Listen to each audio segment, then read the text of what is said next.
Hain gaude hiritartuta, hain dugu barneratuta porlanarena, askotan ez dakigula ibaia eta ubidea edo kanala desberdintzen. Ura dagoen bitartean gauza bera dela deritzogu, baina ez da horrela inondik ere.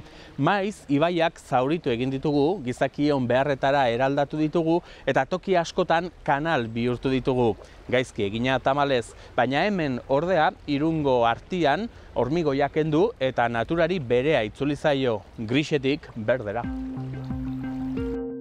Ibilean dabilen ura. Ibilean dabilen ura. Ibaia. Ibaia? Gizakiok ura unitz behar dugu. Horrexegatik ibaien ondoan eraiki izan ditugu herriak.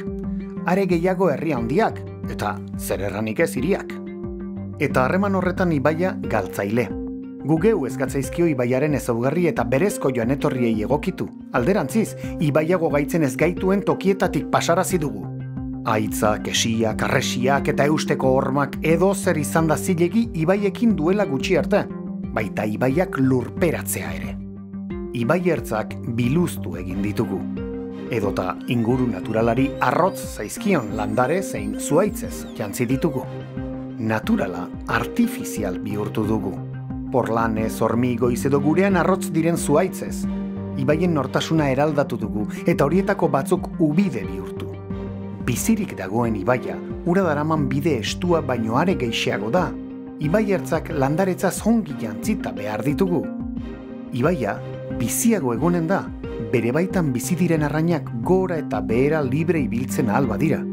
Presa unitz beharrezkoak izan ditugu. Baina egia ere bada, ibaietako bizilagunen joan etorrietan gehixeago edo gutxiago oztopo direla. Ez gara sartuko ibai naturala ala ubideratuaren arteko ikamika estetikoan. Gaurko legediaren nondik norakoa garbia da, ibaiek berezko duten izaera naturalari eustearen aldeko hautua.